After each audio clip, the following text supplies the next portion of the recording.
বলা হয় মানুষের ব্রেন একটি জটিল ডেটা প্রসেসিং মেশিন ও মেমোরির সবথেকে বড় পাওয়ার হাউস। আর এই ব্রেনে যদি একটি আর্টিফিশিয়াল ইন্টেলিজেন্স তৈরি সুপার প্রসেসিং চিপ বসানো যায় আর তার সাথে যদি আমরা সরাসরি যোগাযোগ করতে পারি, তাহলে মানুষ কোন পর্যায়ে চলে যেতে পারে তা আমরা কল্পনাও করতে পারি না। একটু ভাবুন তো, আমরা সবাই ফোন দিয়ে দৈনন্দিন বিভিন্ন ধরনের কাজ করে থাকি, কিন্তু এই সব ধরনের কাজগুলো যদি মাত্র আমাদের ভাবনার সাথে সাথেই পূর্ণ হয়ে যেত, তাহলে কেমন হতো? কেমন হবে যদি আপনার শরীরে কোনো ভাইরাস আক্রমণ করে, বা আপনার শরীরের শারীরিক বা মানসিক কোনো প্রবলেম আছে কিনা তা যদি আপনার ব্রেনে থাকা চিপ সাথে সাথে শনাক্ত করে ফেলে। আর একটু ভাবুন তো, যদি আমাদের স্কুল কলেজেই যেতে না হয়, একবার যা পড়বেন তা সারা জীবনের জন্য আপনার ব্রেনে সংরক্ষণ হয়ে যাবে। আপনি যা মন চায়, যখন যা মন চায়, পৃথিবীর যে কোনো কিছু সম্পর্কে শিখতে পারবেন।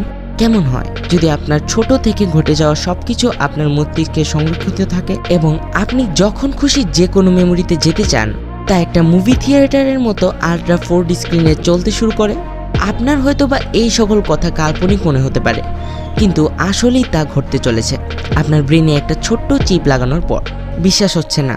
আজ আমি আপনাদের যেই টেকনোলজির ব্যাপারে জানাতে চলেছি তা হচ্ছে আপনার ব্রেনের মধ্যে একটা চিপ বসানো হবে, যার মাধ্যমে ব্রেন আর ডিজিটাল ডিভাইস সরাসরি যোগাযোগ করতে পারবে, কোনো রকম কমান্ড ছাড়াই। শুধুমাত্র আপনার চিন্তা ভাবনার মাধ্যমে কাজ করা শুরু করবে। আর এই প্রযুক্তি তৈরি করেছেন আর কেউ না, পৃথিবীর শ্রেষ্ঠ ধনী ব্যক্তি এর অন্যতম ও ভবিষ্যৎ কল্পনাকারী মানুষ ইলন মাস্ক। উনি এমন স্বপ্ন দেখে যা শুনতে কাল্পনিক মনে হয়, তা হোক না মঙ্গল গ্রহে মানুষ জাতির বাসস্থান নির্মাণ বা মানুষের ব্রেনে চিপ লাগানো, কিন্তু মানুষকে অটো পাইলট কারের সাথে পরিচিত করানো। ইলন মাস্কের কাছে কোনো কিছুই ইম্পসিবল মনে হয় না। তো চলুন আর সময় নষ্ট না করে নিউরোলিঙ্কের সাথে আপনাদের পরিচয় করিয়ে দেই। এটি কিভাবে ব্রেনে বসানো হবে, এটা ট্রায়াল কোন পর্যায়ে রয়েছে, এই প্রজেক্টের সুবিধা অসুবিধা এবং এর মাধ্যমে কি কি পরিবর্তন আসতে পারবে তা নিয়ে আলোচনা করা যাক।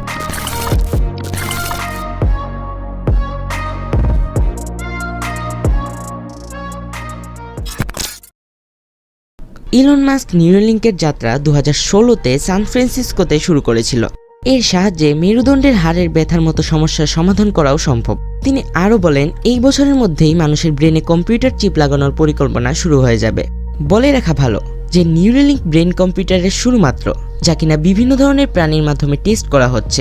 ইলন মাস্কের স্টাইল অনুযায়ী উনি শুধু ঘোষণাই করেননি, বরঞ্চ সবার সামনে এই প্রযুক্তির একটি ডেমোও দেখিয়েছেন। পরীক্ষামূলকভাবে কিছু শূকরের মধ্যে নিউরোলিঙ্ক ডিভাইস ইমপ্ল্যান্ট করা হয়, ফলে শূকরটির ব্রেনের যে কোনো গতিবিধি এটা স্ক্রিনে দেখা যাচ্ছিল।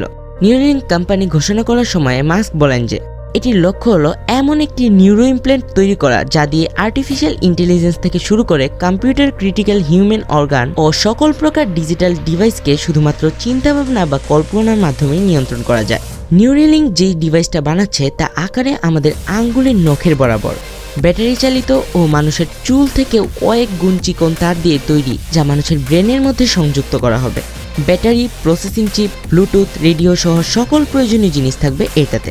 এর সাথে থাকছে প্রায় 1000 ইলেকট্রোড, যা ব্রেনের মধ্যে নিউরো মেসেঞ্জার ও ব্রেনের মধ্যে যা কিছু হচ্ছে তার গতিবিধি রেকর্ড করবে। যদিও সায়েন্টিস্টদের জন্য এই প্রযুক্তি নতুন কিছু না। রিসার্চ টিম 15 বছর ধরে মানুষের মধ্যে সার্জিক্যাল ইমপ্ল্যান্ট বা ব্রেন কম্পিউটার ইন্টারফেস সিস্টেমের উপর কাজ করছে। এখন হয়তো বা আপনি ভাবতে পারেন, এত ছোট ক্রিটিক্যাল চিপ ব্রেনের মধ্যে বসাবে কে? আমাদের কাছে কি এমন কোনো ডক্টর আছে? তো আপনাদের বলেই দেই, ইলন মাস্কের এই কোম্পানি শুধু না এই ডিভাইসটি বানানোরই কাজ করছে, সেই সাথে এই ডিভাইসকে ব্রেনের মধ্যে বসানোর প্রক্রিয়ার উপর অনেকটা সফলও হয়েছে।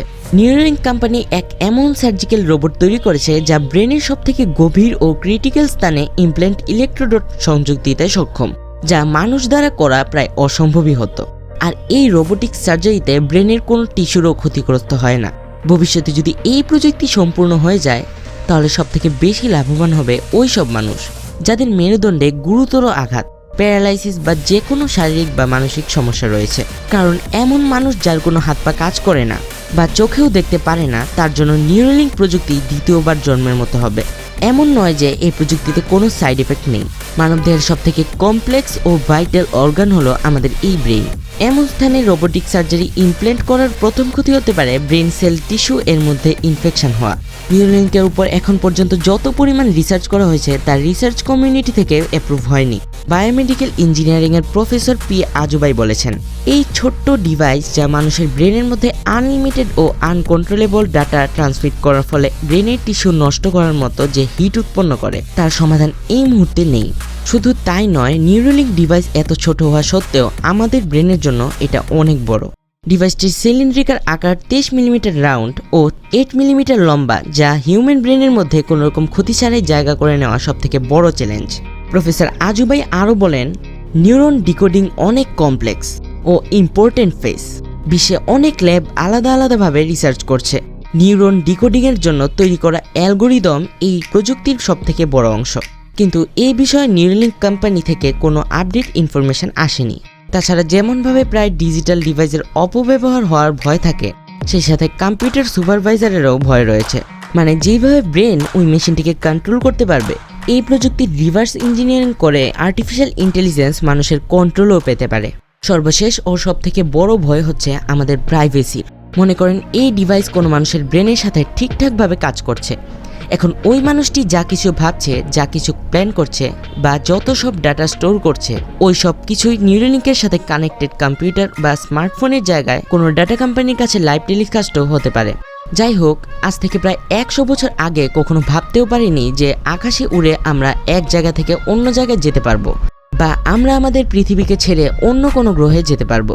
ঠিক তেমনইভাবে এখন আমাদের আজব লাগতেই পারে, কিন্তু যেভাবে এই প্রজেক্টের উপর কাজ চলছে, যেভাবে সব প্রবলেম সলভ করা সম্ভব হচ্ছে, তাতে হয়তো এমনও একটি দিন আসবে যখন এই ডিভাইসটি আমরা মাথায় নিয়ে ঘুরছি। যদি ভিডিওটা ভালো লাগে তাহলে ভিডিওতে এখনই একটা লাইক দিয়ে দিন। চ্যানেলে নতুন হলে সাবস্ক্রাইব করে পাশে থাকা বেল নোটিফিকেশন বাটনটা অন করে দেবেন। আর যদি আপনি সাবস্ক্রাইব করে থাকেন তাহলে থ্যাংক ইউ সো মাচ। ফিরে আসবো নতুন কোনো ইন্টারেস্টিং টপিকের ওপর। ধন্যবাদ।